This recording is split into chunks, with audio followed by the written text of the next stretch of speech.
بھی رہا ہے اس میں بہت بڑی کنٹریبیوشن تقریباً 40% جو اس کو چلانے کے لیے، یعنی جو اتنا بڑا ایک ادارہ ہے جو کہ 75% کینسر کے مریضوں کا مفت علاج کرتا ہے جو دنیا میں کہیں نہیں ہوتا، تو وہ جو اتنا بڑا خسارہ ہے تقریباً 9 ارب روپے کا ہر سال، اس میں 40% کنٹریبیوشن اوورسیز پاکستانیز کی ہے. تو میں اوورسیز پاکستانیز کی اہمیت سب سے بہتر جانتا ہوں کیونکہ میرا انٹریکشن بڑا دیر سے اوورسیز پاکستانیوں سے، اس سے پہلے بھی کرکٹ سے تھا.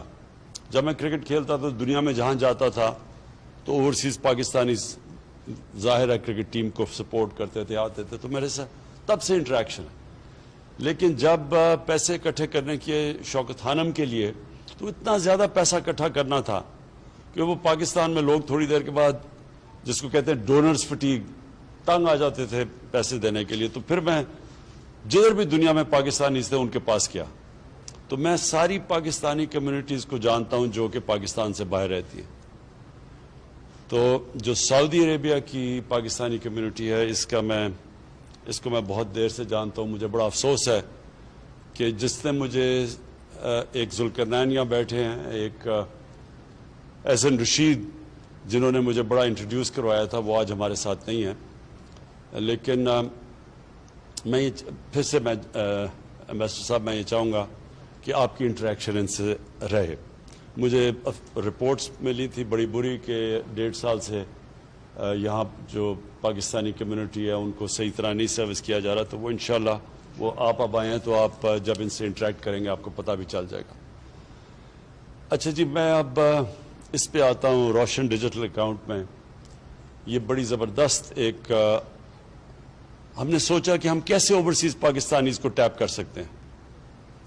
اور جب سے میری گورنمنٹ آئی ہے میری پوری کوشش تھی کہ جو پوٹینشیل ہے اوورسیز پاکستانیز کا وہ ہم صحیح طرح ٹیپ نہیں کر رہے. تو جب یہ رضا پریزیڈنٹ اس کے گورنر بنے اسٹیٹ بینک کے، تو تب سے میری ان سے تھی کہ ہم کیسے ہم ریمیٹنسز کو انکریز کیا جائے. تو یہ جو ایک انہوں نے اس کے اوپر زور دیا اور یہ جو پش کیا روشن ڈیجیٹل اکاؤنٹ کا، ماشاءاللہ اس کا جو رزلٹ آیا ہے یہ ہم کوئی بھی اس وقت ایکسپیکٹ نہیں کر رہے تھے. لیکن اس نے انکریج کیا کہ ہم اور بہت پروڈکٹس دے سکتے ہیں اوورسیز پاکستانیز کو، کیونکہ دنیا بڑی تیزی سے جو ٹیکنالوجی ہے وہ اتنی تیزی سے ایڈوانس کر رہی ہے کہ جو پہلے ہمارے پاس تھے ہتھیار تھے وہ پہلے نہیں تھے. آج ہمارے پاس وہ پروڈکٹس ہیں جو پہلے نہیں تھے.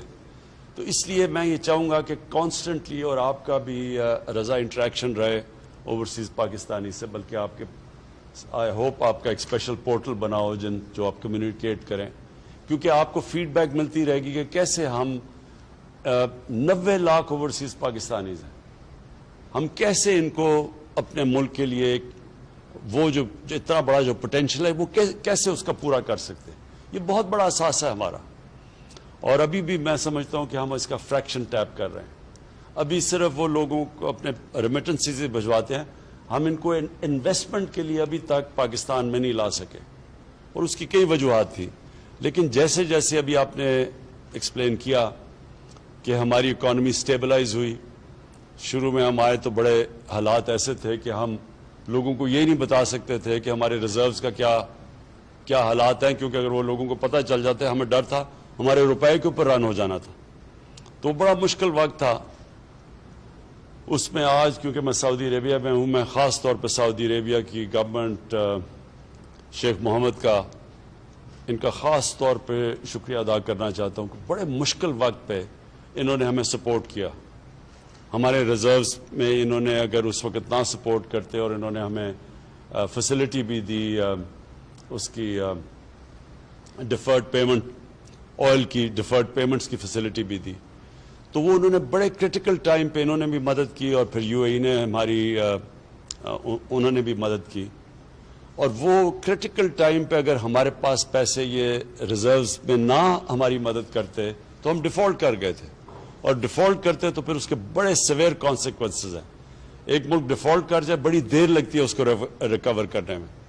تو اللہ کا کرم ہے کہ ہم نے وہ سٹیبلائز کی اکانومی، اور پھر کووڈ کے باوجود کیونکہ آج آپ دنیا کے اندر دیکھیں جو کووڈ نے اکانومیز کو ڈسٹروائے کیا ہے، جو ہم تو پہلے بڑی فریجائل سٹیٹ میں تھے، لیکن وہ اکانومیز جو دنیا کی طاقتور اکانومیز ہیں، اگر آج دیکھیں تو کووڈ نے کس طرح کی ڈیوسٹیشن، کس طرح کی تباہی مچائی ان اکانومیز میں. ہمارے ساتھ دیکھ لیں ہندوستان کو، جو ہندوستان کے حالات ہیں، جو ابھی تو خیر بڑا افسوس سے ہمیں کہنا پڑتا ہے کہ بڑی تیزی سے ان کے جو تھرڈ پیک ہے ہماری بھی ملک میں جا رہی ہے اوپر، لیکن جو ہندوستان میں تباہی مچا رہی ہے، اس سے پہلے بھی جو انہوں نے لاک ڈاؤن کیا تھا اس کی وجہ سے جو اکانومی کو نقصان تھا، وہ اللہ کا شکر ہے کہ ہم نے پاکستان کو بچا لیا اس سے. ہمارا وہ چند ملکوں میں سے ہے ہمارا ملک جو کووڈ کے اندر ہم نے بڑی مشکلوں سے نیویگیٹ کیا. ایک طرف بچانا تھا اپنے لوگوں کو کرونا سے، لیکن دوسری طرف اکانومی کو اور لائیولی ہوڈز کو بھی بچا گئے. اور اس سے ہم وہ ملک ہیں جس نے اپنے ملک کو نکال لیا. اور جبکہ اور ہمارے نیبرز کی ایکسپورٹس گر رہی تھیں، پاکستان کی ایکسپورٹس بڑھنی شروع ہو گئی اور ہماری اکانومی اوپر جانا شروع ہو گئی. تو آج بڑے جو سائنز ہیں ہماری اکانومی کے، وہ بڑے خوشائن ہیں. ہماری پاکستان کی کنسٹرکشن انڈسٹری بڑی تیزی سے اوپر جا رہی ہے اور اس میں سب سے زیادہ نوکریاں کنسٹرکشن میں دیتی ہیں. ہمارا جو ہاؤسنگ ہے، لو کاسٹ ہاؤسنگ، وہ ہمارا بہت بڑا پروگرام ہے. تھوڑا سلو گیا ہے کیونکہ ابھی تک ہمارے ملک میں بینکس کو عادت ہی نہیں ہے چھوٹے قرضے دینے کی، غریب لوگوں کو قرض دینے کے لیے. ہاؤسنگ فائنانس کے کوئی کانسیپٹ ہی نہیں تھا پاکستان میں. تو یہ ساری چیزیں اب آہستہ آہستہ ہم انفولڈ کر رہے ہیں. بینکس بھی ٹرین کر رہے ہیں اپنے سٹاف کو، اسٹیٹ بینک پوری مدد کر رہا ہے ان کی، کس طرح ہم ان کو سستے قرضے دیں. اور لوگ بھی سمجھ گئے ہیں، پہلی دفعہ پاکستان کے لوگ بھی سمجھ گئے ہیں کہ بجائے قرض ایک کرایہ دینے کے، وہی کرائے کی جگہ قرضوں کی قسطیں دے کے اپنا گھر ان کا ہو سکتا ہے. تو یہ ساری نئی چیزیں ہیں. آگے میں ویسے ہوئی آپٹیمسٹ، لیکن جو مجھے اب نظر آ رہا ہے، اتنے مشکل وقت سے جو ہم نکلے ہیں، مجھے آگے بڑا اچھا ٹائم نظر آ رہا ہے. اور اس کے اندر جو اب آگے جو پاکستان کی جو پراسپیرٹی ہے، جو خوشحالی ہے، اس میں اوورسیز پاکستانیز کا بہت بڑا رول دیکھ رہا ہوں.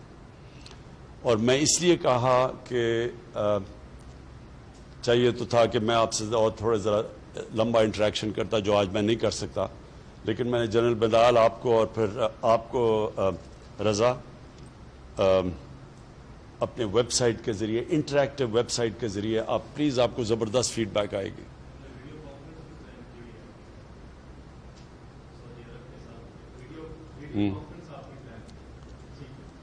سو اینی وے ہم یہ آپ سے انٹریکشن آگے رہے گا. میں آخر میں بڑا خوش ہوں کیونکہ ہمیں ایک تو ہماری بڑی سعودی عربیہ کی ٹرپ تھی اور بڑے ہمارے تعلقات اور مضبوط ہم نے کیے ہیں. ہمارے لیے بہت امپورٹنٹ ہے سعودی عربیہ پاکستان کے لیے، صرف اس لیے نہیں کہ ہماری ایک ایموشنل اٹیچمنٹ ہے سعودی عربیہ کے ساتھ، اس لیے بھی کہ انہوں نے ہمیشہ ہمارے ساتھ مشکل وقت پہ کھڑے ہوئے ہیں. اور جو اسپیشل جو ایموشنل اٹیچمنٹ ہے وہ اس کی میں اپنی ساری ڈیلیگیشن میرے ساتھ آئی ہوئی تھی. ان سب کو ہمیں جو روزہ رسول میں موقع ملا جانے کا اور پھر آج خانہ کعبہ کے اندر جانے کا، تو آج ہم تو سمجھ رہے ہیں کہ ہمارے لیے ہماری بیٹریز بھی ریچارج ہو گئی. اور انشاءاللہ جو سٹرگل ہے ایک نئے پاکستان کے لیے، رول آف لا کے لیے، ایک نئی سوچ کے لیے جو سٹرگل چل رہی ہے پاکستان میں، یہ میں آپ سب کو بتا دوں کہ بڑا ڈیسائسو مومنٹ ہے پاکستان میں. ایک طرف پرانا سٹیٹس کو بیٹھا ہوا ہے، مافیاز بیٹھے ہوئے ہیں جو پرانے نظام کو بچانے کی پوری کوشش کر رہے ہیں، اور دوسری طرف میرے ساتھ سارا پاکستان کی عوام ہے جو کہ ایک تبدیلی کی طرف، رول آف لا کی طرف لے کے جا رہے ہیں. یہ اصل میں سٹرگل ہے رول آف لا کی.